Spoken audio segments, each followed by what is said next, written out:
racing on Sunday. So a lot of the athletes will probably be, who don't make the cut today, will be thinking about maybe going down and letting their hair down after a long season. And I can imagine they're feeling a little bit beaten up now. Yeah, it's been a long season, particularly with the travel to Pyeongchang for the pre-Olympic World Cup and then up to Kontiolahti, not so far away, but it's always difficult to get to because you cannot go there with a direct flight. So difficult times over the last 3 weeks. But it's always mixed feelings at the end of the season. The fans all want it to go on. The athletes are quite happy to have a rest. Well, it's like if you're in good form and you start to find your form at the end there, you just want to keep going. But if you're somebody who's actually starting to feel the long season, you're actually quite happy to hang your skis up at the end of the season.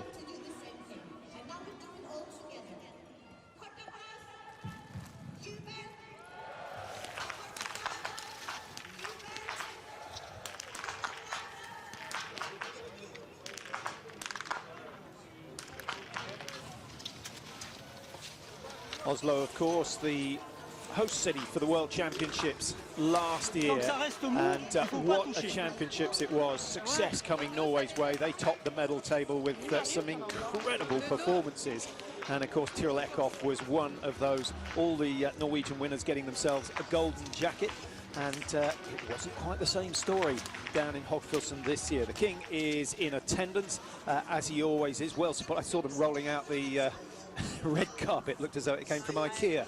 It was not too glamorous, but he's here safely. Lots of ice on the road, which is generally the reason they lay down a carpet in this part of the world, and he'll be greeting whoever wins today.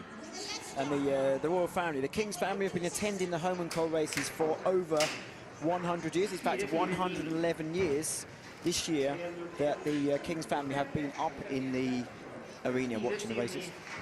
Well, there you see the standings for the sprint. Dalmar ahead of Kukalova, but Kukalova has to take away another 20 points because her worst result will be taken away. So the margin, some 48 points. Makarainen missed her opportunity up in Kontiolahti. Appalling shooting, under 75% hit rate in her home range. Something happens when she goes there. 3 years ago, she won all the races there.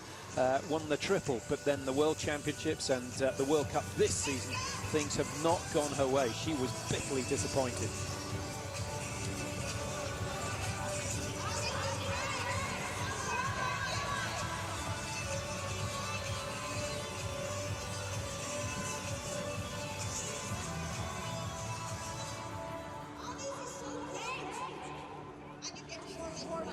Well, not a bad day considering the weather conditions last night. It was blowy, cold, foggy, wet. It was just about everything that you don't want it to be. But first thing this morning, the sun came up at around 5 to 7. It is, of course, solstice day, isn't it, today? So it's good to be living from today onwards for the next 6 months or so. Great to be living in the north and getting extra daylight. 6 degrees the temperature at the moment. It was around -2, -3 first thing this morning. The tracks were rock hard. They've softened up, and you really don't want a late start today, Mark. And consequently, all the top names have gone in groups 1 and 2.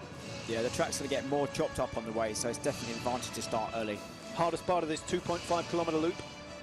Yeah, it's around the back there when you're coming back towards the stadium. It's a really steep climb, and then you're going to come in and recover all the way into the range and just give a few seconds extra to get your breath back.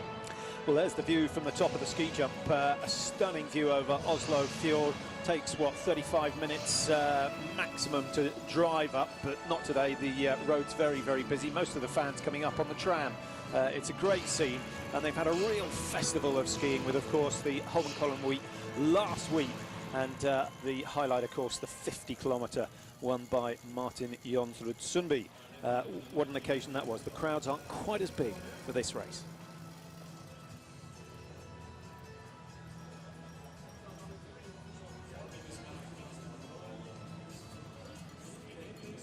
So we've got 104 starters today, 104 on the list. I have to say, very, very disappointing for Amanda Lightfoot. She's had to fly home. and will not be taking part, which is a real disappointment, Mark, because she was just starting to show some real form. We saw a sign of it at Hogfilson. She looked fantastic after that, and you know, another of those athletes who hasn't quite timed the training right to get the peak at the highlight of the season. But she's shown potential, and her shooting, to be honest, was appalling in the first half of the season. Suddenly she started hitting targets. Yeah, I think Amanda's got great potential. She's really starting to show what she can do now, and it seems like from one season to the next, she's just getting stronger and stronger. Well, we hope that she will be back on the circuit next year. This, of course, just a reminder, the last World Cup of the season. As we flick through the start sheet, you will have noticed that the big names going early on. I was slightly surprised to see Dalmar going in Group 2, bib number 37. Yeah, it's when you want someone to chase, but at the same time, it's like to get the right conditions, you just got to take a chance. So I think to be a little bit back from the first group is only going to be a bonus.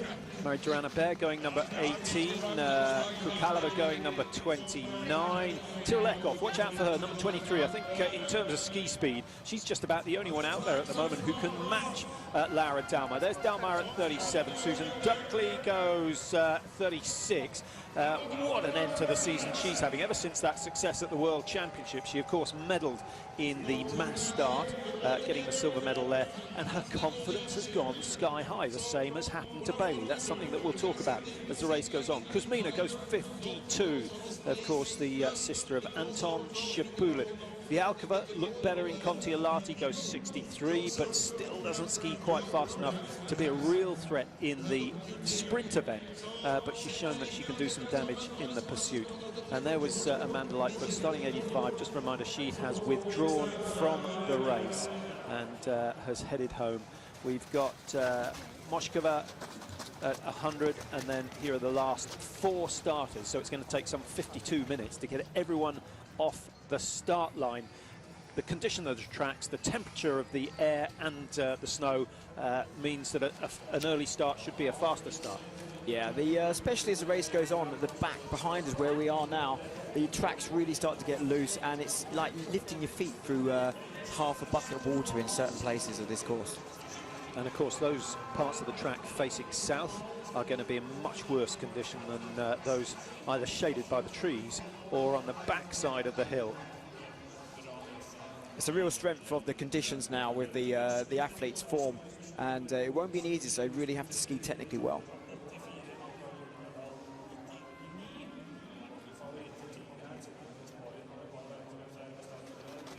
So, a very warm welcome to Oslo. Looking forward to the start of the final weekend of the season. And it's going to be Selina Gasparin of Switzerland who is the first across the line. The Swiss, I think, pretty happy with the way things have gone. Although on the men's side, I think, again, it's a team that's got so much potential. Slightly surprised that the Swiss haven't matched the Czechs, but the Swiss budget doesn't match the Czechs either. And there's a horrible correlation between money and success, as Brits well know from experiences over the last couple of Olympiads. Of course, Rio, hugely successful. So Gasparin hits the snow, 7.5 kilometres the distance, 2 chutes to complete, prone stand, as you know, and Oslo, although the approach to the range is easy with some 400 metres of gradual downhill, the shooting here is never as good as it is in Ruhpolding, and it's generally the wind that it doesn't have to be strong, it's just difficult to read. Yeah, the range is fluctuating. It's not all consistent on every firing point, so you have to really try to find the right lane that's going to work when you're on that range with the wind. Vanessa Hint starting for Germany. Saw her getting a 4th place in Novo Miesto in the mass start. Maybe she's planning on doing something spectacular. 16th in the World Cup standing, so she should be safe for the final day of the season. Here's one of the veterans on the tour, 37-year-old Magdalena Quizdon of Poland. 2 decades of racing, she is one of the most consistent shots out there. 19th season now. She's a stalwart, she's been around, she knows every course like the back of her hand, and not bad, 30th in the World Cup standing, so it'd be nice to see Guisdon finish on a high. Franziska Hildebrand, the first of a very, very strong German team. The Germans, remember, winning every single one of the 5 women's relays this year, including the World Championship. Hildebrand, 5th in the World Cup standings last year, 5th in 2015. She's dropped to 7th this year. That will be disappointing. And Franziska missing only 5 shots out of 80 in every sprint race this season. So that is pretty remarkable. Hauser is the next to go. Domracheva starts number 9, so she's got a couple of minutes to wait. Here's the Austrian number 1, comes from just outside Kitzbühel, better known for its alpine skiers, but Hauser can probably get up the Holmenkollen the same speed as the men can come down. She had a great start to the season. She chopped 0-0 and came in 5th place in the first World Cup of this season, and she's got very consistent prone and stand shooting. Yeah, and talking about doing well in the sprint shooting, she's hit 10 out of 10 on 4 occasions this year, 50% of the sprint races. There aren't many athletes that can match that performance. Oh, that's very respectful. And there are plenty of athletes who haven't shot clear all season. So Hauser really is a big prospect for the Austrians as we watch Gasparin coming up to 0.9. The fact that you're almost up to 3 minutes gives you some idea of just how tough the start of this course is. There's a lot of steady climbing on the first part of the course, so they're kind of going up the whole way, and then they're going to spin around and bring down, and be a lot more downhill towards the shooting range.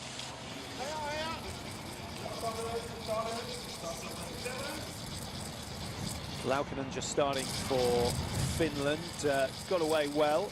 She'll be followed by Puskachkova of the Czech Republic as we watch Vanessa Hintz up to the first of the checkpoints. 2:51, the marker. You can't read too much into this. I think, ironically, Mark, when you see someone who's 7-8 seconds ahead of everyone else, then you get concerned for them because they've started too fast. 7 or 8 seconds from the start. That's crazy. So 15.6, the deficit, not the fastest start from Hintz. Gasparin, obviously going hard in the early stages. Hintz knows just how tough it is, 3rd time up. Now, what can Domracheva do? What a sensational comeback she's made. We saw her after the Christmas break. She waited until January, having given birth, what was it, October? I mean, it is absolutely astonishing what she's achieved. Medalled at the World Championship. She got a podium last weekend up in Kontiolahti. So there's no doubt that she's going to head into next season thinking in terms of medaling at the Olympics. And don't forget, she took 3 golds out in Sochi, so she thinks big. She is one to watch for next year. This is Hildebrand.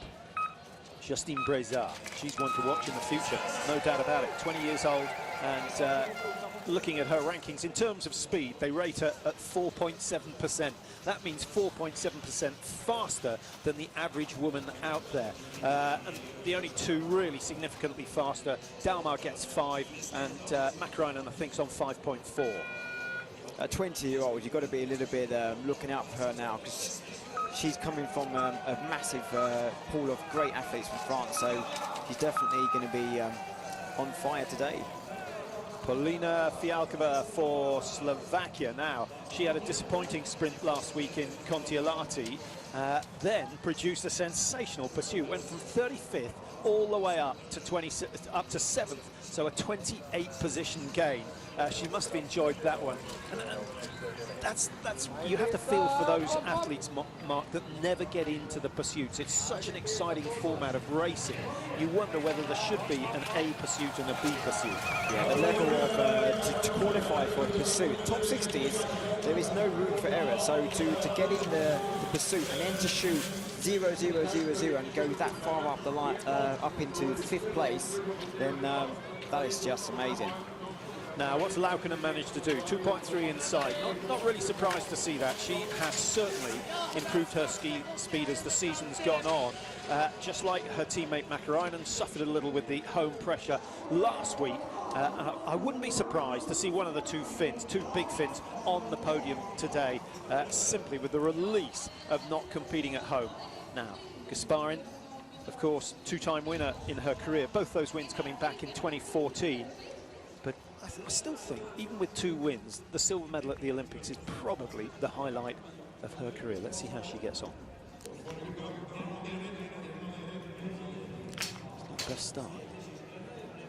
Oh, high left. And again.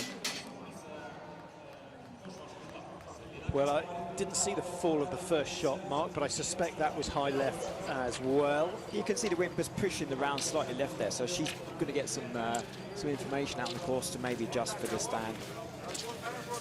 Very seldom do you see them adjust for the stand, but they might use that information for the other athletes. Yeah, it's a little bit like each and every athlete has their own system, so yeah, some people like to get a lot of information. Yes, certainly the information will be passed. Now, let's see how Brezard's getting on. 2:46, the fastest from Daria Domarasheva. She's coming back every race. She looks a little bit sharper, but Brezard is inside. And if you've got money on her for success next year, I think you could be in for an exciting season. So much potential. I really like the way she races. And isn't it astonishing how the French just churn out these champions time and time again? Yeah, they're just growing and growing. It's just very impressive to see the depth of level of the French abilities just getting better for every season. And what's interesting, one of the advantages the French biathletes have is that biathlon is #1 winter sport of choice compared to cross-country skiing, and okay, alpine is right up there as well. But for those who are into endurance sport, they will choose biathlon before cross-country. Yeah, that's interesting because it's actually easy to go cross-country skiing than to take up biathlon. It looks like it's quite windy on the range here. You see the hair moving. From where we're standing, you can see the flags going, pushing sideways enough to definitely take the shots out from the centre. Well, that's Hildebrand's fantastic record of shooting in the prone fallen apart a little now. Hauser, as we mentioned, 4 times this season she's shot 0-0. Change on the sights. I think that was 1 click clockwise. Difficult to tell. 16.1 to the first shot is average. That's an expensive miss. No one has won a sprint this season missing a single target. All 8 have been won with 10 out of 10. Grigori, an extra 3 seconds on preparation. Is that going to pay off? No. Well, what an opportunity we're going to have. Big names missing targets. Those starting later will maybe take that a little bit more care. It's really critical to get into a good position before you pull the trigger on the first round, on the first time here. What was your thought process preparing for that prone shoot? Always be checking for natural alignment, making sure you're looking exactly where you think you are, and working between the trigger and the breathing.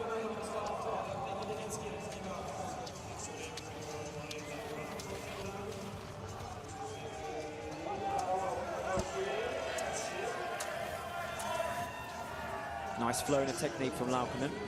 She's still getting the straps on, so a lot of the biathletes just get away from the range, fix their straps as they move away from the shooting point. Can be a bit faster to just get some speed off the mat. Now Domarasheva right up with the fastest at the 900-meter point. She's another 1,600 meters further on from there. Well, that was way over to the left. There's some big adjustments going on now.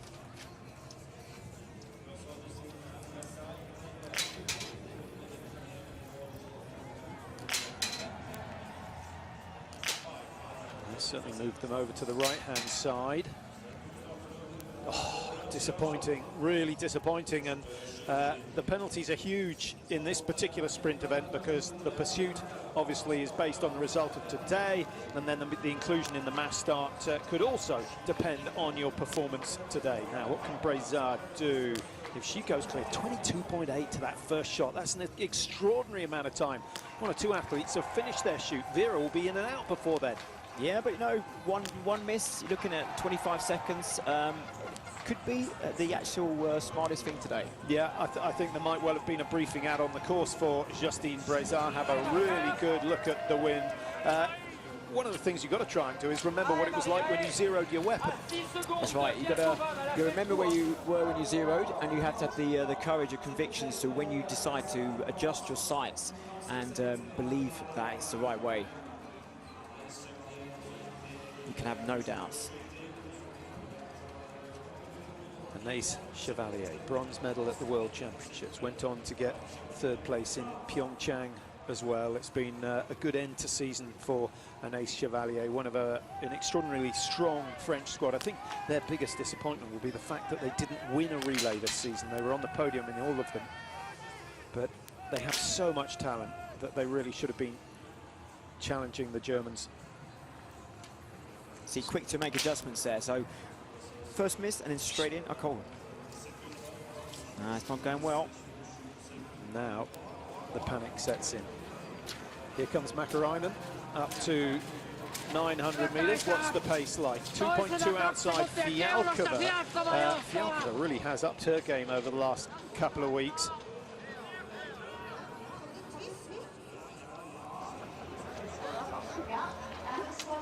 I know. Well, she looks happy enough. Gabriela Kukalova, last year's Crystal Globe winner. She said at the beginning of this season that her focus was the World Championships, and she did very impressively at the World. She had a 1st, a 2nd, a 3rd and a 4th in the 4 individual races at the World. So she achieved her goals. I'm just slightly surprised she hasn't put up a better fight for the overall, because she was right on the heels of Dalmar coming out of the Hogfilson World Championships. Now let's see how Akimova, remember her just before Christmas, getting a win in Novo Miesto in the sprint event. Backed it up with a 2nd in the pursuit. And since then, we've seen next to nothing. Ooh, a long way out.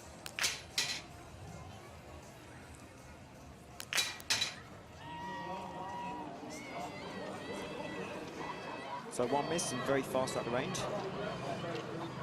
Going into 150-metre penalty loop.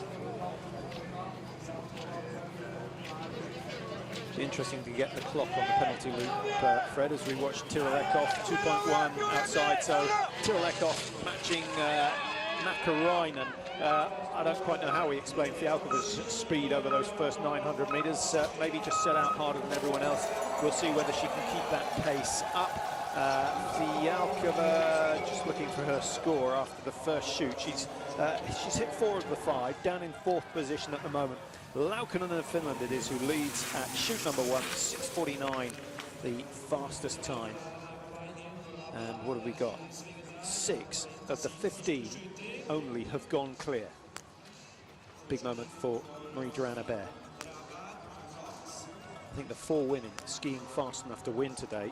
Dalmar, of course Mäkäräinen, Duran Hebert and Eckhoff, and I think you could add Brezard to that. Brezard, of course, hitting 5 out of 5 on the first shoot.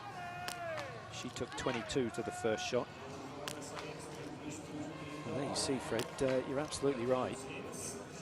An extra 6 seconds preparing is well worth it if you can hit all 5.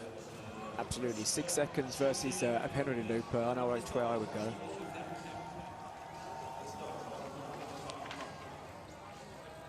Wisdom, clear on the prone, taking a lot of care over that first stand.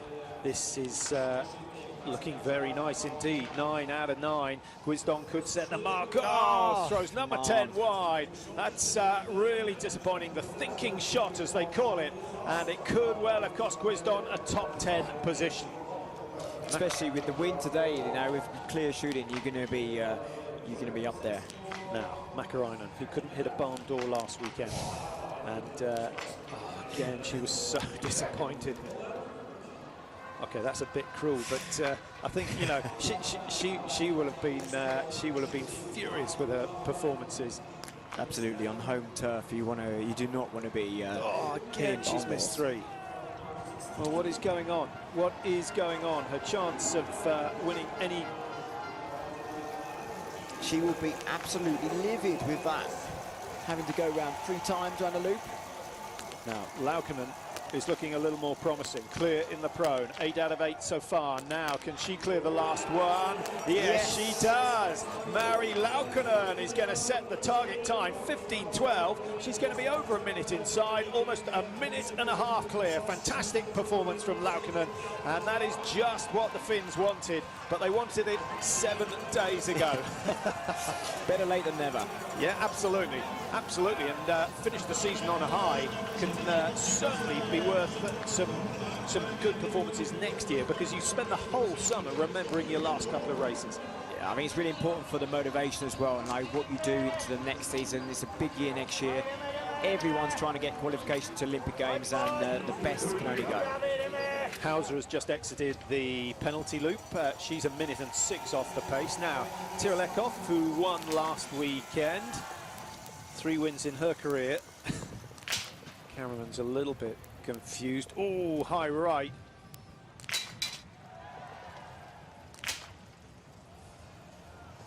And again, high. 2 split rounds, so a little unfortunate for Tiralekov. My coaches, as we watched Dunkley go off the start line, number 36, and just remember that Lara Dalmar had a late start as well. She has now got 20 seconds before she gets underway. Coaches obviously have to watch their own athletes. Do they watch other athletes to get some idea of what the general movement of the rounds is? Yeah, absolutely. To see the problems that occur in the range, especially in the wind, and you can learn from that, and then if you've got a chance. Is it going to be 10 for Breza? She knows she's going to be in the top 5. She goes clear. She's done it. Lots of time spent on the range, but well invested. Breza could well challenge Laukkanen. So we've got 2 realistic target times, and Dalmar is going to have to work if she's going to wrap up yet another win for the season. 10 wins so far this year. Watch Breza ski on this one. What's the margin going to be? She's got a lot of work to do. 14.4. I think she's capable of it. I think knowing that she's got 14 seconds, she's really going to put a rocket somewhere and get out there and go for it. Now, Fjalkva, who was the fastest over the first 900 metres, she missed 1 in the prone, as you can see, 2 missed in the stand, and she is not going to be contending for a top 10. You see that slight look of disbelief. I have to look twice at the target just to see, really? Do I have to ski twice around it? And no one has ever stared a target down. There's always a first for that as well, Patrick. She's on fire, fast.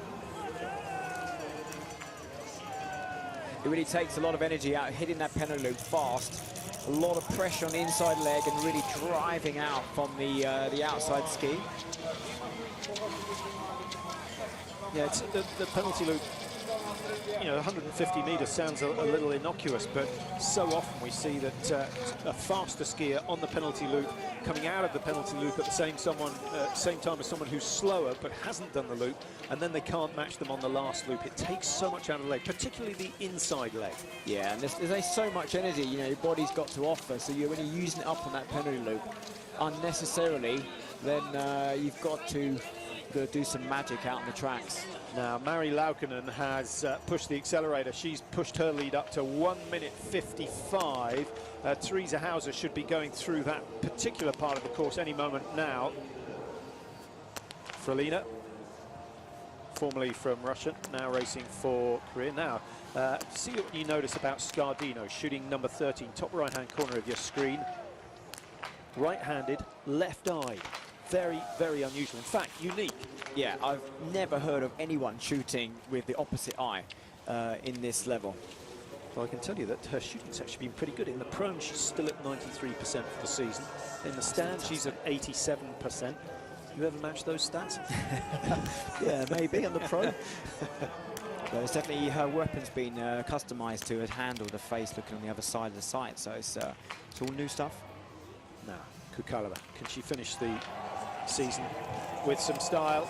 She has started well, Gabi Kukalova. I think Gabriela is probably the happiest biathlete out there today. She was smiling before the start. Something to maybe because the end of the season, or she feels good, who knows? I think probably the former, but she's always pretty cheerful. I must say she did look very, very serious at the World Champs, but no wonder that was where her focus was really concentrated. But there's something about being cheerful. The American cross-country skiers always beaming with smiles at the start of every race. It hasn't done them any harm this season, and they've been on fire, particularly Jessie Diggins. A smile goes a long way. Justine Brizard. Now, I thought she might be able to chase down Laukkanen, but in fact, the margin is going the other way. Laukkanen now through 6.9, just 600 metres to go. That's pretty much all the hard work done. She comes back along what I've always called gratis backen, Mark. It's no longer gratis. They put up a big stand and they charge a fair fee to get in there. There is a few adjustments to the course right now, but there is still some free areas, and expect tomorrow to see some families doing barbecues and watching the race at the same time. Well, you had a beautiful shot of the jump here in Oslo, and the jump, the stadium, the tracks have all been redesigned over the years, and particularly the last, decade, they've put in a massive amount of effort to make it the perfect ski stadium. Yeah, from 2011, the revamp of the Nordic Arena, the ski jump, there's some more ski jumps across the road. There's been a lot of money being pumped into this area, and 171 million pounds to be exact. Yeah, it doesn't come cheap, but if it's your #1 sport in the winter, why not? And if you want to continue having success, you need to invest. The arena hosts many different weekends now. There's kids races going next week. We had the cross country last week. So it's not going to be Durana Bears Day. 3 misses. So that's an extra 450 metres, and it's only a 7,500 metre race, so you can see the percentages that a miss cost you. Now, Laukkanen starting to look a little bit tired, but she's pushed really hard. The tension in the neck you can see, so not quite as fluent as she was at the start of this final loop, but I think she might well have done enough to secure certainly top 5, possibly top 3, and who knows, she could be on top if some of the big names, or most of the big names, miss. They're going to find this time pretty hard to match. 22.50, the only time posted so far from Selina Gasparin of Finland. Laukkanen is an age inside that, over 2 minutes clear. Brilliant performance from her. 2.16, sensational last loop. Fantastic, it's like less than 7 minutes per loop, so you can see the conditions are still pretty fast. Well, Dunkley's proving that, because she's come out and she's going to make Vitkova's time of 6.48 look fairly slow. Laukkanen, the current leader in the finish, on 6.49 after the first shoot. Dunkley is going to have an advantage of almost 1 miss. That is staggering what she's done. And I've always thought, Mark, a little bit of time invested in the technique, just make it a little more fluent, a little more efficient. She has so much potential. Yeah, I mean, today she's making it look easy. She is on fire this first round. So here's your world #1, Laura Dalmar. What a season. It looks pretty windy now. Her hair's all over the place. Oh, missed the first shot. Well, that opens it up for everyone else. She can still win, but with 2 misses, can she win? No, is the answer to that. 17.4 the margin. But her this is meltdown. Now, I said she needed to finish in the top 35 to secure the sprint title, but actually with Mäkäräinen missing and Kukalova, we're not quite sure what's going to happen to Kukalova. She's yet to go through the stand shoot. 3 misses, 450 metres to go. The thing is, she can still get in the top 10. Ekhoff, who I was just about to say, I thought that was going to be the third. 5 out of 5 for a last shoot in sprints, but obviously throwing that last one wide. Brizard, good race from her, and she's likely to top the French order today, because Durana Bear is way off par. Hauser looks very, very happy. Just trying to update you on her position. I'm quite sure why my computer's not updating. I've only got 1 finisher so far, apparently, on 22.50. That's Selina Gasparin, who missed 3. Very solid position from Dowsing, no?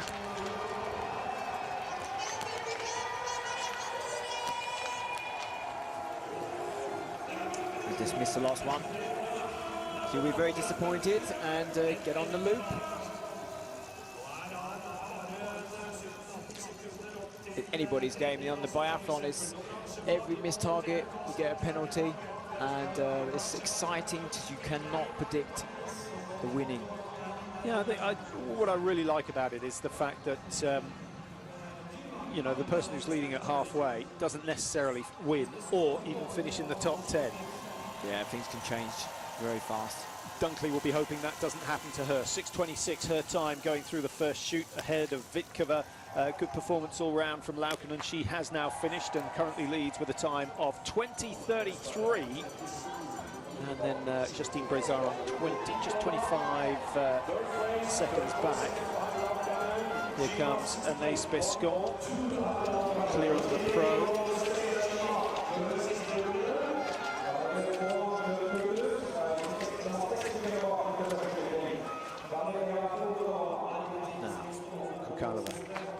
If she can win this, then maybe she can win the sprint title. Stop Dalmar taking all 5 globes home.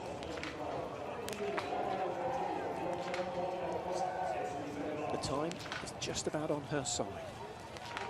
And now it's against her. Well, that one shot could be the difference between a little bit of crystal wear. She will not be so happy with herself, but she's such a fast skier. Who knows? She puts her foot down now. Yeah, actually, she looks a little sharper than she has done for the last 2 weeks. Obviously on great form in Hogfilson. I thought she looked sluggish in Pyeongchang. Put it down to the jet lag and all the travelling. She didn't go out early like many of the athletes did. And then in Kontiolahti still wasn't back to her best. But even that little spell coming out of the range there, she looked pretty sharp. So we'll see what she can do. 13:38 Laukkanen's time. She won't get anywhere near that, but she has, of course, still got 1 2.5 kilometre loop to go. And some from Canada. Dunkley, Vitkova, Laukkanen still the leading 3 after shoot number 1. Kukaleva's come out of the range and is 38 seconds down. She's 4 seconds down on her teammate Vitkova. That will give her a little bit of incentive to push on the final loop. High left. What takes the round high left, Mark? The wind's blown hard from the right. It's going to send it high to the left. So if it's a little bit gusty down there, you're going to blame it on the wind or human error? Well, you know, it's maybe snatching, pulling the trigger too soon, or the wind, one or the other. No, we haven't mentioned Dorothy Vera. Haven't seen her so far today, but she's in for her second shoot as we watch Tyrrell Eckhoff go through 5.9 into 5th place. So it's going to be another good run for Tyrrell Eckhoff. Oh, that's a shame for Vera. Real shame. So an extra 50 seconds, and it would have been, she would have been, what, 15, 20 seconds outside Laukkanen, but now she's going to be over a minute behind. So not the sort of race we were expecting from her. I mean, you can see a real difference in the power in this last World Cup now, because there's a long season, and to get the timing and to peak at the right moments, it's not easy. Yeah, we mentioned early on in the programme that the Norwegians were getting a little bit of criticism for not being on their best form at the World Championships. This, by the way, is Irina Starek, who just came back from her ban earlier in the season, just in time for the World Championships. Done pretty well since. So the Norwegians, certainly, the Austrians didn't time their peak right. Is that bad coaching? Is it just bad luck? Or is it just not paying attention to what's happened in the past? Well, it's difficult to pinpoint exactly what to blame, but it's not normally the bad coaching. It's trying new things, trying to get the best ever results. Home pressure if you've got the World Championships on your doorstep. A lot of pressure for a pre-Olympic season. The athletes have got criteria they've got to try to meet, otherwise they don't get a look in. So, you know, there's going to be some new ideas out there. Joanna Baer looking for a top 5. She's going to squeeze inside Fialkova's time. Despite those 3 misses, 124 the margin, so it's not a bad result. Susan Dunkley, who's looked so good in the stand for the last 3 weeks, suddenly misses 2, and her opportunity of getting that elusive win. She's desperate to match Bailey, who got an American win in the World Championships. And I have to say that if there's one athlete out there who deserves to get a victory, it is Susan Dunkley. Yeah, such a great start. I mean, impressive. And she will be kicking herself with 2 misses on the last shoot. Yeah, that's quite tricky with a pair of skis on. Well, you know, we could try.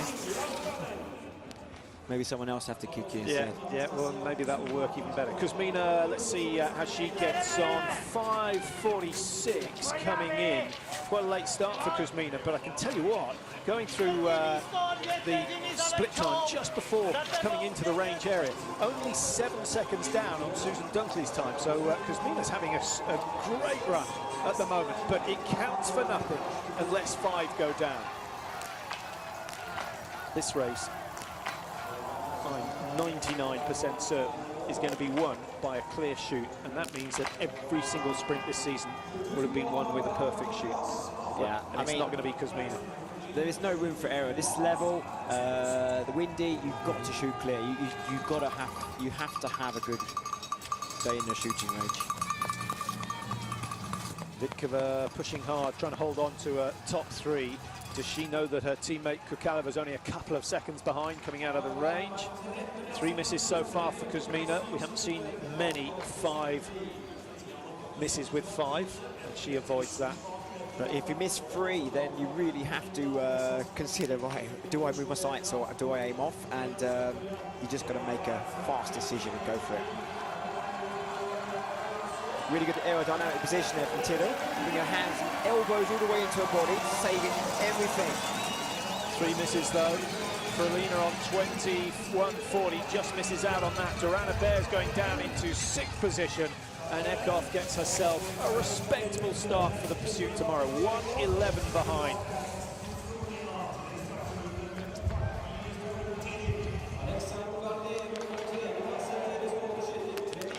This is Anaïs Besson, who, as you can see, went clear in the pro. Just looking at her entry time, she's 19 seconds down on Susan Dunkley, and she's some 5 seconds down on Laukkanen, the current leader. And Laukkanen took her time for that first shot, so this is looking good for Besson. It seems like the wind's just dropping a little bit, Patrick, out there, so this could be the golden opportunity to see some amazing shooting. And look, we've got 0-0. Well done to Béchon. I think Ely will be delighted with that. They've sponsored the French team this year, and I guess if you're a biathlete, an ammunition sponsor is just what you need. Yeah, and there's such a difference in the ammunition, just like the skis. When you speak to the professionals, the experts of working with the ammo, they will tell you that there's a massive difference from the stuff you can just pick up in a shop and the stuff they put to one side on the that comes out as, for some reason, amazing ammunition.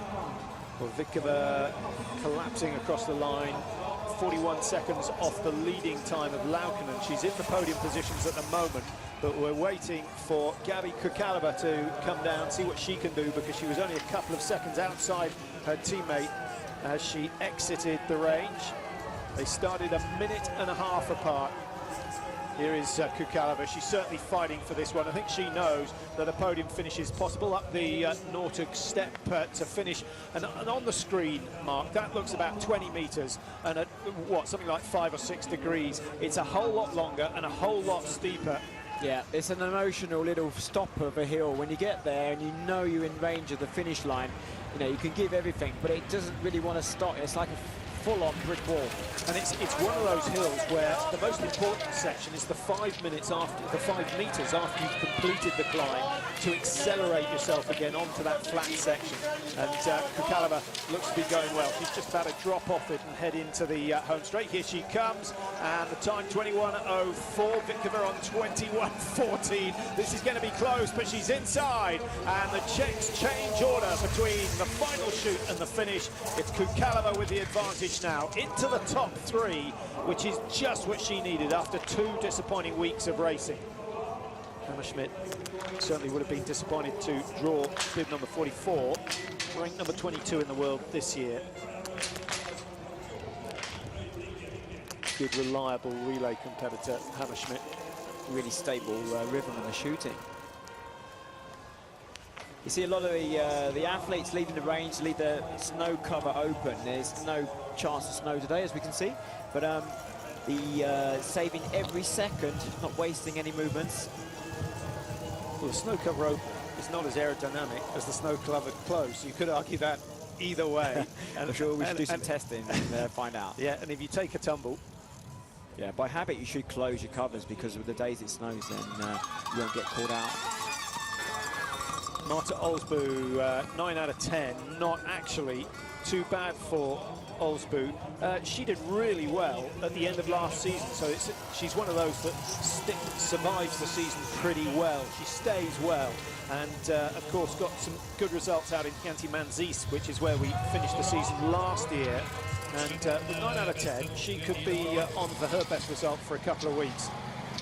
Yeah, to survive the season for every race from beginning to the end, it's actually very difficult, and from my experience, it's easier said than done to feel good at the end.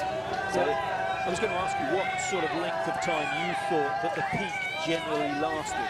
Well, you're trying to have a couple of peaks throughout the winter, in the start and when it really counts in the biggest races.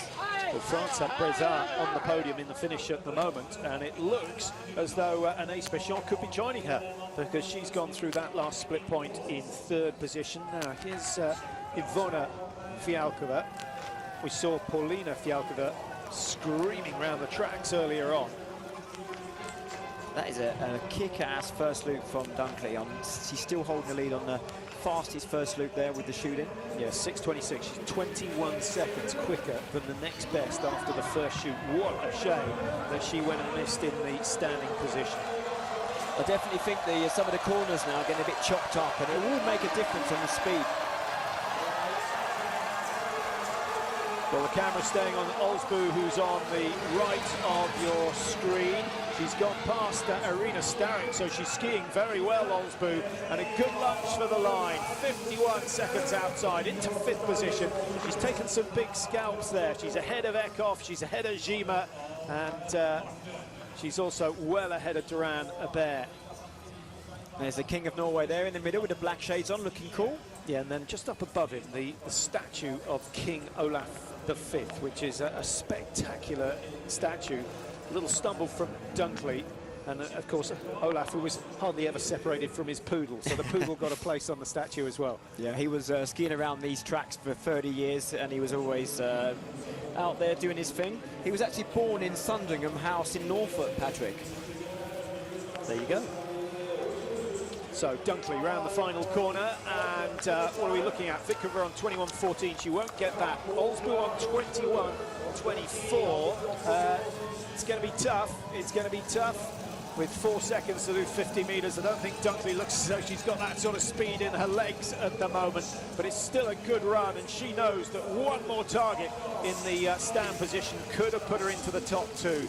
56 down. Oh. She's only 5 seconds off 5th place. She's 15 seconds off 4th. And then, of course, Kukalova some way ahead in 3rd position at the moment. But Dunkley well positioned for the pursuit, but actually I think the sprint is still where her best chance lies. Yeah, I mean, well, she's got a new chance tomorrow. She's definitely going to start in the pursuit, so if she can just hold it together, we can see some magic tomorrow. Well, Breza is in virtually no danger of losing a top 3 position, although her closest rival actually at the moment is Rungalie of Italy, who's gone through, she's wearing bib number 38, she's gone through the 2nd shoot with a really good performance. Top 4 after the 2nd shoot have all gone clear. Great shooting from Bescon. Clean shooting, and you see she has what? Let's say 40 seconds to try to challenge top 3. Well, I think the most impressive stat I can see at the moment is that Mari Laukkanen of Finland didn't miss any targets, but she's still 37 seconds ahead of Kukalova. What about Dalmar? 3 misses in the pro. Didn't see her in the stand. As you can see, she's gone clear. And outside the top 20, this is going to be her worst result of the season. But it still doesn't matter. What's the position going to be? 22, and that is still good enough to secure the sprint title this season. It's not what she would have wanted, because it makes life tomorrow very, very difficult in the pursuit. Biscott, on the other hand, has had the perfect race for her. 0-0 the score, and Kukalama, sitting on 21.10, is going down into 4th place. She's going to miss out on that podium. We're going to have 2 French. Brizard in 2nd at the moment, and Biscott, her teammate, goes 3rd, 23.1. She's still some way off, 15, 16 seconds off 2nd place. Great run. Interesting. Well, let's have a look at the standings at the finish at the moment, with all the big names going early. I can't see too many changes, but we do know that Rungalde is on the charge, and we also know that Heike of Switzerland's had a very good race. She's gone through the second shoot in 9th position, so could squeeze herself into the top 10 come the end of the day. Domrasheva missing 3, Dalmar missing 3. It's not as easy as it looks. No, Dalmar coming back. 3 misses in the prone and then 0 shooting in the stand. It's a really difficult task to come back onto a good shooting after you've screwed up in the start. Makarainen missing 4. This, of course, is Laukkanen, who has hit all 10 and sits in 1st position at the moment. So exciting times for Laukkanen. If you made a graph of her performances, certainly it's on an upward curve, a very steep upward curve over the last 3 or 4 weeks. Now, the Austrians generally known for having one world-class female biathlete. Looking forward to the day when they have 4 or 5 and can put in a strong relay team. They have such potential. They've got a nation of great skiers, so you just need to see them all shine at the same time. She's shooting well. Look at that. Fast. Look at that. It's fast, it's accurate. 24.6, one of the fastest standing shoots we've seen so far today. And Schweiger's time, is she going to challenge Rungalde? Not quite, but she's not far outside. Now, if she's got anything left in the tank, this could be a PB for her. That's an outstanding performance on the shooting range, showing exactly how it's done. Smooth rhythm, clean, and getting out there straight onto the track. It looks like she's got short poles though. She's very low poles. Looks like using the legs a lot. She could go a bit higher in her ski poles. Latuyer. Well, how about that? She started fast. We thought the tracks were going to deteriorate rapidly. The sun has gone in, which has been an advantage. And the tracks prepared beautifully last night, guarded remorselessly this morning. No chance of getting on to do any trade. As we see Hammerschmidt across the line, 18th position, 127. So, not really Germany's day. Best of the Germans in the finish at the moment. It's Hammerschmidt in 18th position. Dalmar's down in 25, and Hildebrand down in 28th, having missed 3. Germany starting the end-of-season celebrations too early, perhaps. Going back to the condition of the tracks, this time of year it's always going to be a challenge. You know, it's +6 out there to hold the snow on the tracks without smashing it up too much from the training. So it's not an easy task to prepare the tracks for top-level racing. Beautiful glide, even around the corner. The Norwegians are renowned for very beautiful looking technique and very correct textbook skiing. Well, that all comes from starting young. And I know, having looked into it in the past, that Sweden and Norway have greater sort of child involvement in clubs, summer and winter, than just about any other nation in the world. But it's all very well having a club, but it's the people who run the club, and that generally is the parents. Yeah, I mean, you couldn't be more right. The clubs are driven from the involvement and the enthusiasm from the parents. The parents, they are a big part of getting the kids to the training. They're the ski coaches. they do a lot of the behind-the-scenes efforts and really make the difference on keeping the sport not just alive, but pushing the next generation forward. Well, there you see the top 10 at the moment. Rungaldia just squeezing into 9th position, equal with Frölina of Korea. But it's Mari Laukkanen of Finland, who at the moment is sitting in top spot. And if she stays there, it will be her first ever World Cup win. What a day for her.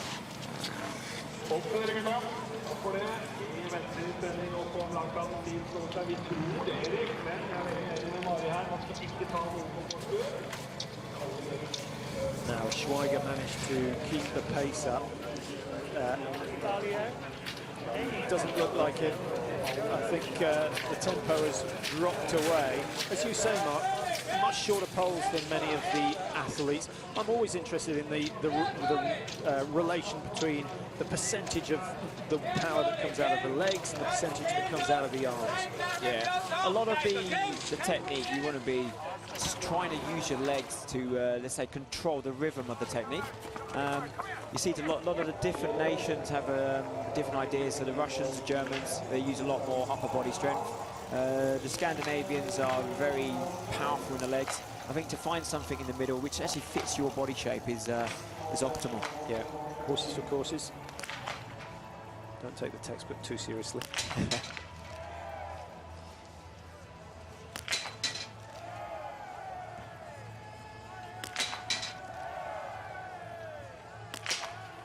That's a great paint job on that rifle. Latoulier, and those last 2 shots going wide, having set a very, very quick pace early on. She's thrown away her chances. There's Laukkanen. Celebration's just about starting. Dunkley looks just as happy for Laukkanen as she would be had it been herself getting a win. Another good race for Dunkley, incidentally, although she'll be disappointed that she's missed targets. But it's Laukkanen who, with 20:33, not the quickest sprint, I think 19:12 is the quickest sprint we've had so far this season. And a really nice mix of winners. Dorana Baer, Dalmar, of course, Kakalova, Makarainen, Eckhoff has won. And it looks as though Laukkanen adds her name to that list today. That's the great thing about this sport is there can be so many changes in the podium and who's winning the races. It keeps it alive. Now, you were racing, as we mentioned at the start, early 90s through to 2004.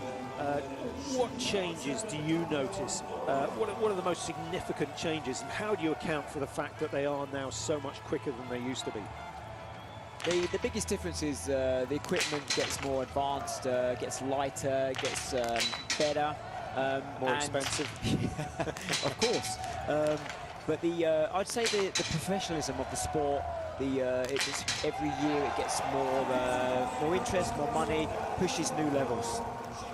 And what about the preparation of the tracks? Do you think that's changed dramatically? Yeah, I think it goes hand in hand with the equipment. Now, the better equipment, better ways to cut the tracks, to push down the snow, the more hands-on people working on the tracks. It's not easy to ski through unprepared tracks. So if you go back 15, 20 years, then it's a big change to now skiing and racing today. Well, I have to agree with you. I went out for a quick ski this morning, and it was the first time in many years of skiing in Norway I was the only person on the tracks. 100 metres later, I found out why. Well, if you get up at 3 o'clock in the morning, then there won't be much people out, Patrick. Well, it's frozen, absolutely frozen solid. And of course, when you have warm days like this, the tracks that are made the day before turn into solid ice. All the lines going off at 45 degrees to the direction of travel. What's unique about this time of year is the hard crust snow, which you can ski anywhere. Around Easter time, you can ski anywhere in any direction and you won't fall through. But wait till 12 o'clock in the midday, you cannot go anywhere if you just get stuck. Now, Innerhofer. It's been a good day for the Austrians so far. Hauser going well. Schweiger shooting well. Well, there's the advantage of starting later. The wind has dropped away dramatically, and the shooting standard over the last 15 minutes much higher than it was earlier on. Top 3 positions still all hitting 10 out of 10. Rumgaldier of Italy has gone into 9th position. We should just check whether that's a PB for Rumgaldier, but it's good news for the Italians because with Sanfilippo, Vitozzi and of course Vera, they have a strengthening squad. Actually, Rumgaldier has she's made the podium on 2 occasions, so but that was, what do we have? In fact, in the individual, of course, in the World Championship, she got bronze in the individual. That was a sensational run for her there, and she was racing well in Antolz a couple of weeks before that as well. It can be quite an advantage to start later on if you are into knowing what everyone else has done, and it can really lift you up and push you around your own motivation. Yeah, I had a chat to the Manchester ski guys this morning, and they were saying they didn't think the wax was so significant today. They thought everyone's would be performing pretty much the same, but he said it's the structure on the ski that you have to get right in these conditions.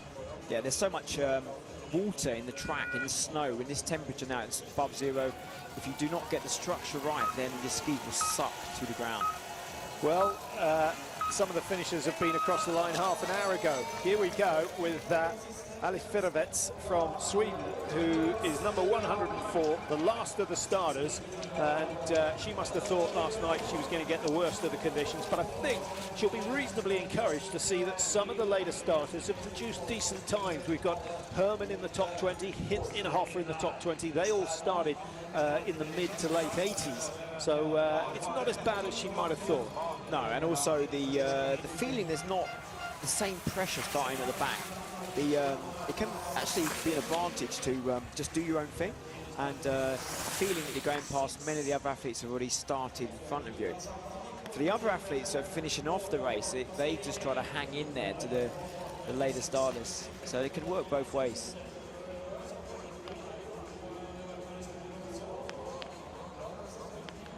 '64 is Sanfilippo heading towards the finish.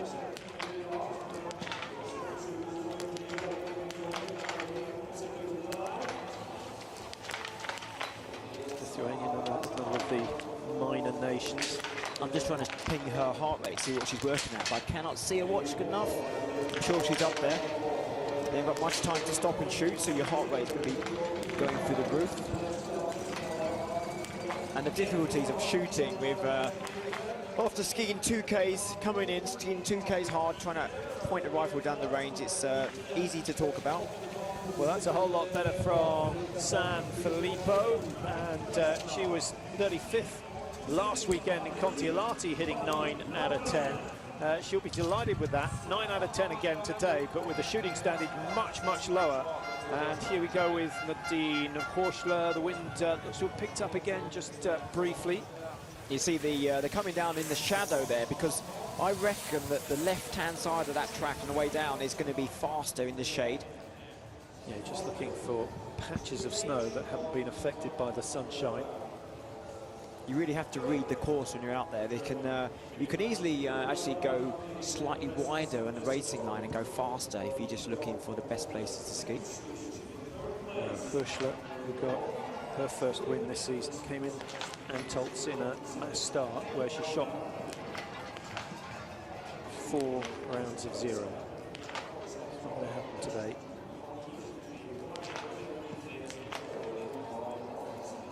Just about all the athletes wearing pulse watches now, Mark. They're all wearing GPS watches as well. As soon as the race is over, plug them into the computer, and the coach is having a look to see where they might have eased off on the work rate. Yeah, I mean, but this game, this stage of the game, the athletes are at, then you do know your body pretty well. You work in the heart race all through the summer. You get used to what the feeling of pushing at your kind of race pace feels like. So I don't know how much use it is to look at your watch during the race. You just got to push it and go for it. And when they shave ounces off the rifle, why then put a big watch on? I think also it can get caught in the straps of your weapon. So I think it's a bit of a fashion statement. Maybe a bit of sponsorship as well. I dare say you're right there. A little bit low right, but gets away with it. The last one's far too wide. And again, 3 misses. So some of the French shooting exceptionally well, the likes of Brezat and Béchamp, Duranabert, Latuilier failing on that count. And those are expensive misses, 450 extra metres.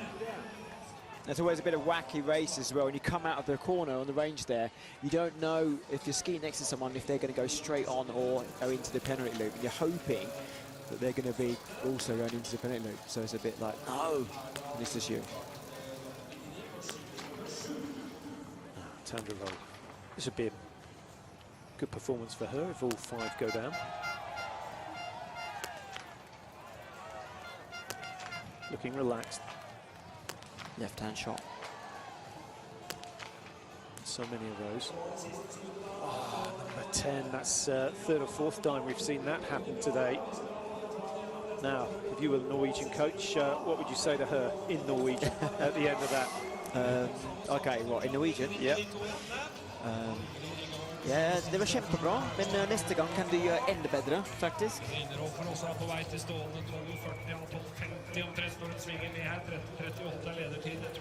Innerhofer down to the range, late starter for the Austrian team. 12:46, so she's got 50 seconds to get in and out. I think the psychology as well, starting last, you have to be strong in your mind to handle it, because you can feel a bit of a lonely existence out there. And even with the backup from the team, your own team saying, come on, you got this, you have to dig deep and you have to do what you need to do. Well, I can tell you, she's only 40 seconds off the race lead at the moment. And were these targets to go down, she would move into the top 5, 6 or 7 positions.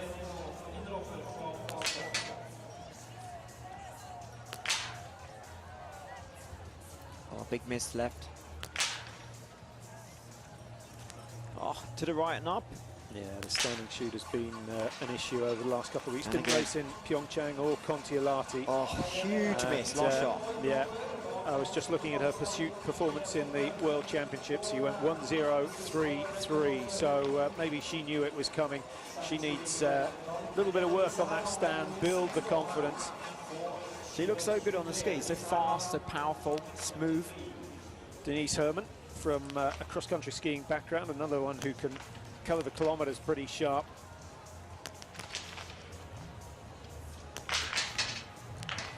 Herman sitting in 16th, coming in. 4 out of 5, could stay in the top 20. No.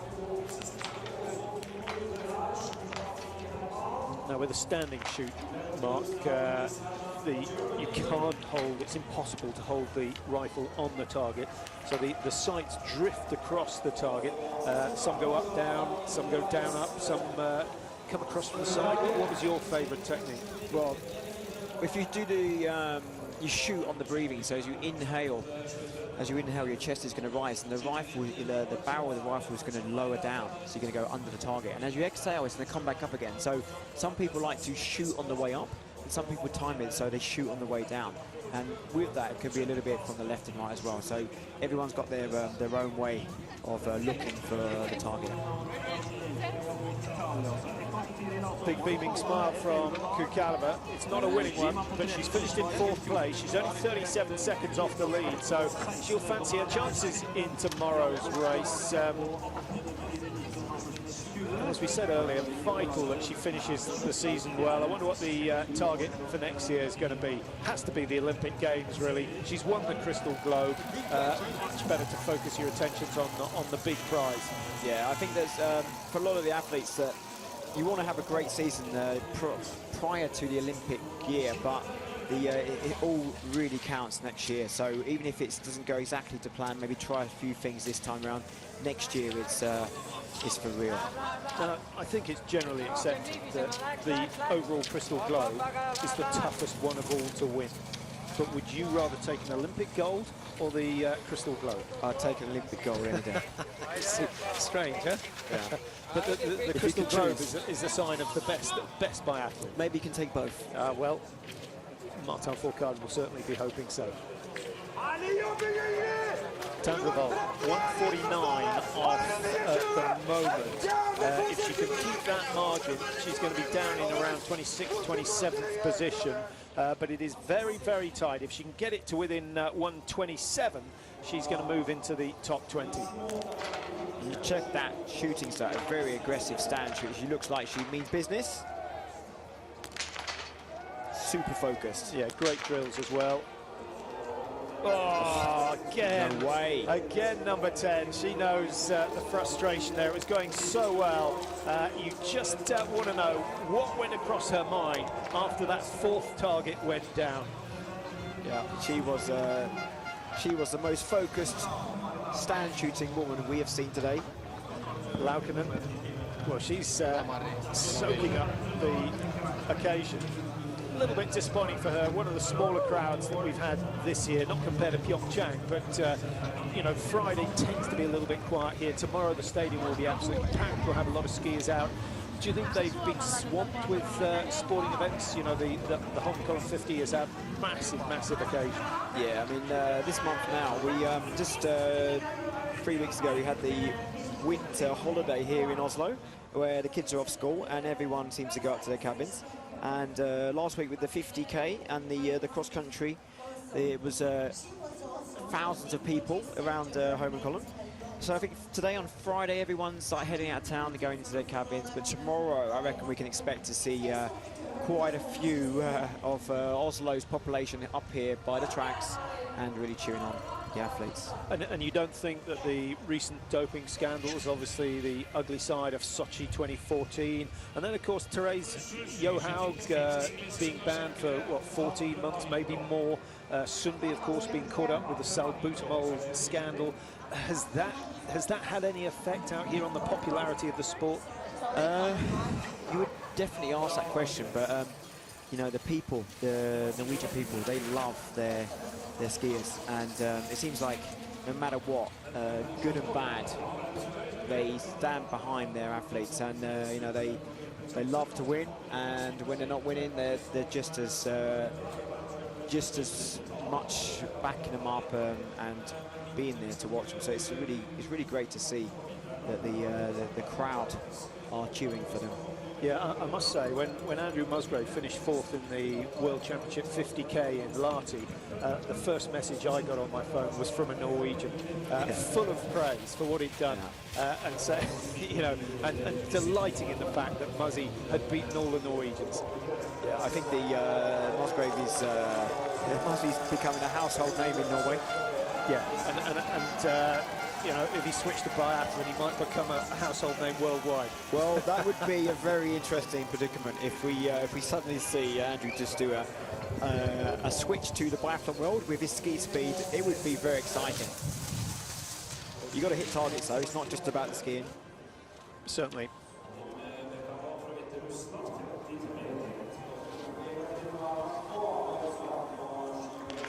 Moskova, late starter for the Russians, perhaps someone we're going to see featuring a lot next year. I wonder if she shoots like this.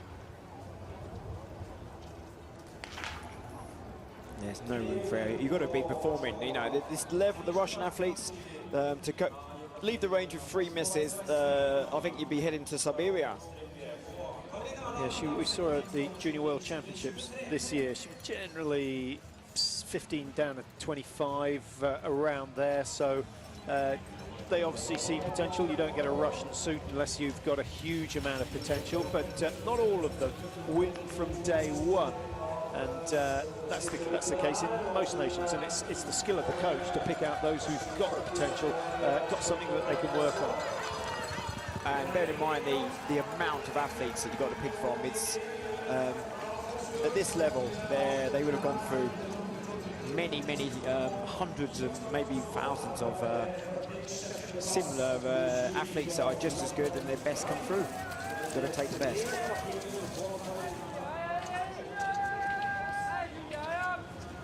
Julia Simon up to the 5.9 kilometre stage, still way to go from here. 24th position at 1:37. That's not too bad.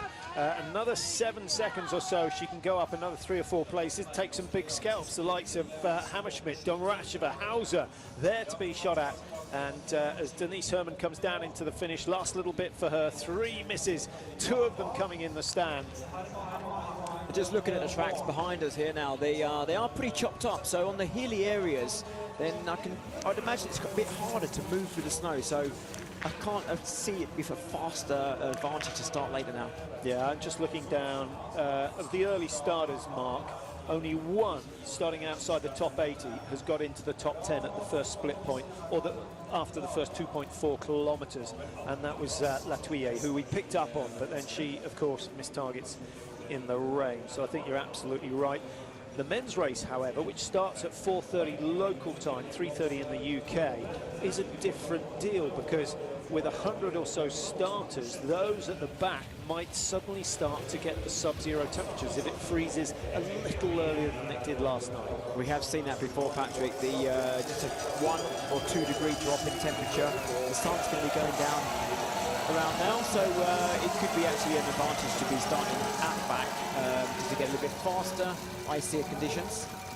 Yeah, but I can tell you that most of the big names have decided to go early in the men's race, but hopefully things will speed up and we'll have an interesting race right the way to the finish. I think that was the highlight of the World Championships, actually, that all the time trial events, some of the later starters did so well. Now, what do we got here? Looks like the end of her rifle, the back end of her rifle, a stock there, was broken, or she's taken a fall. Something's happened, something's fallen off. And now, of course, this is the spare rifle, and she's changed the sights because she will have known what she needed to do to adjust the spare rifle to the same sighting as her own. But it takes a strong athlete to switch weapons in the race and use all your skills. And look at her now, she is on fire, she's doing good. 5 would be fantastic. Oh, what a shame. What a shame. That would have been a nice little story to finish for Lefinovets. But the mindset as well, when you got to switch her out the weapon. Okay, that was the last shoot, so she's pretty much on the way to the finish. But the mentally, you have to deal with it. You train for that, but sometimes you just don't expect that you're going to have to swap your weapon just before you shoot. So good on her, 4 out of 5. In all honesty, how often did you zero with the spare rifle as well? Actually, pretty much every race, because you know, in the event that you've got to take the spare, you've got to know what to do regarding the sight adjustments, and you can't take a. There's no point being there at the race if it goes badly wrong. You take a fall, you need to have the plan B. And I can see some viewers thinking, well, why do the sights matter so much? You've got 2 ring sights. Surely when one person looks straight down the middle is the same as another. Well, bearing in mind the target range, 50 meters. Yeah, you know, if you stand shooting, you're trying to shoot like an orange at the 50 meters. It looks, first of all, the size of the target's not that big, and your heart rate and keeping the weapon steady, the combination is very challenging. So everything matters when it comes to accuracy. Julie Simon getting a good cheer from the crowd here in Holmenkollen, and the time is respectable. Top 40 all get World Cup points. Top 30 obviously get a decent start in the pursuit tomorrow. 1:43 behind. She's going to have some pretty good company around her. Makarainen is going to start just behind her. She'll have Denise Herman and Anna Magnusson from Sweden starting just in front.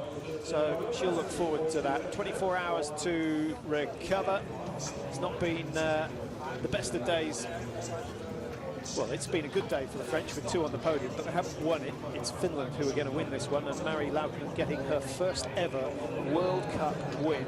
That's a big, big moment for her. She's going to have a special place in her heart for Holmenkollen after this. Absolutely, great day for Laukinen. It's a shame she didn't do it last week, but we can't have everything. How did the Norwegians get on, Patrick?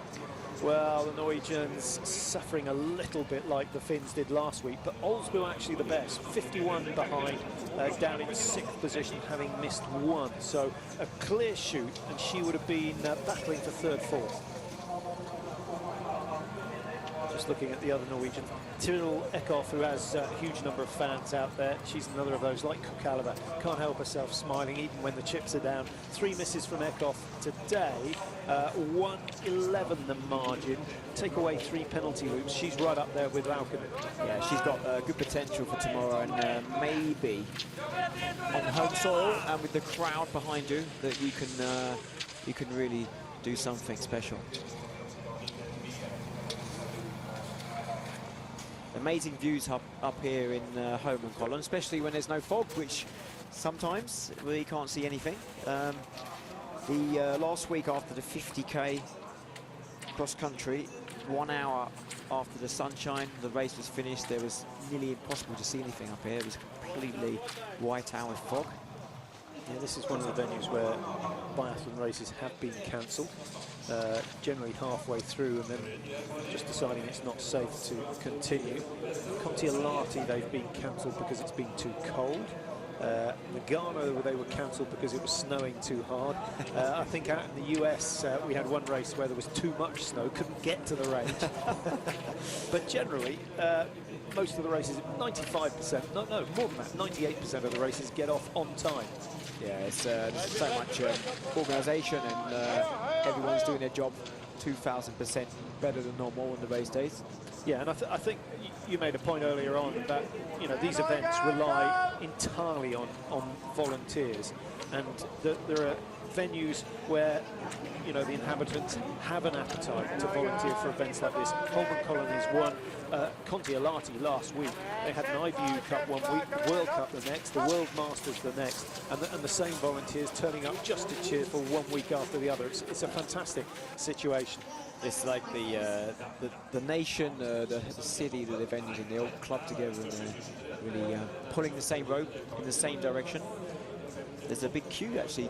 People want to volunteer. They want to be part of the races here in Oslo, and you see it's like a personal pride, and they feel very honoured to be given the chance to help out.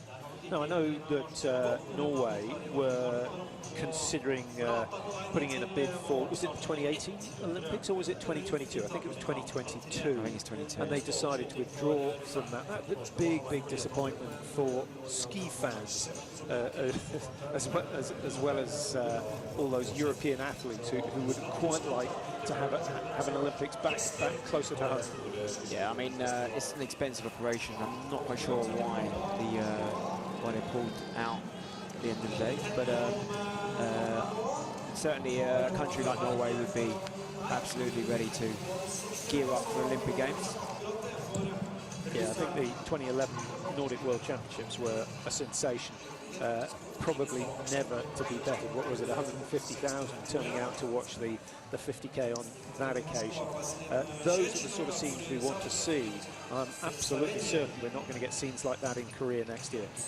Well, you never know. Maybe if they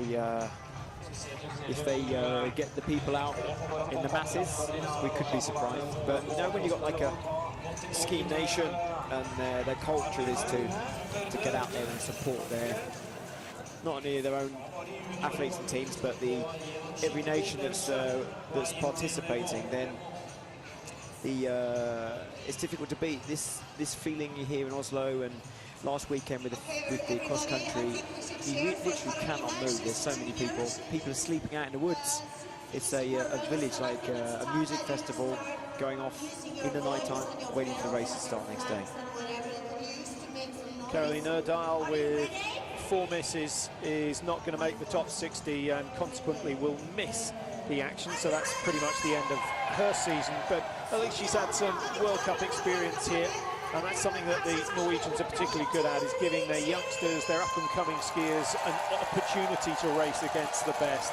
And they just blood them occasionally, and then when it's time, they'll introduce them to the full season.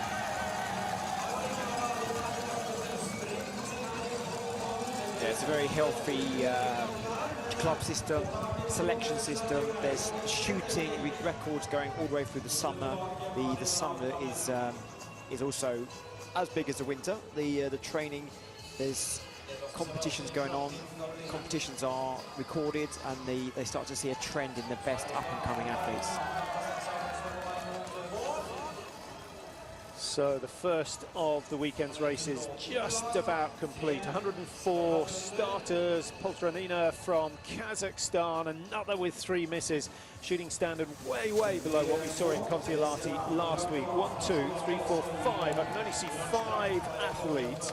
If I scroll down, still no one else going clear. Actually 6, because Aita Gasparin, there's no, Eva Tefalfi, the veteran from Romania, she's gone clear, 2:34 behind. And Tefalfi, I think for the first time this season, has got herself a start in the pursuit. But she has always been a great shot, and she's definitely somebody to hold it together on the biggest days. And Filipets from Sweden, call her Olga, I think, as she comes down towards the finish now. 24:11. She might just squeeze. No, she's not going to make the top 60. Lunda there for Canada on 24:20, so she's just misses out on that 85th position. And no race for her tomorrow, no race for her on Sunday. Season over.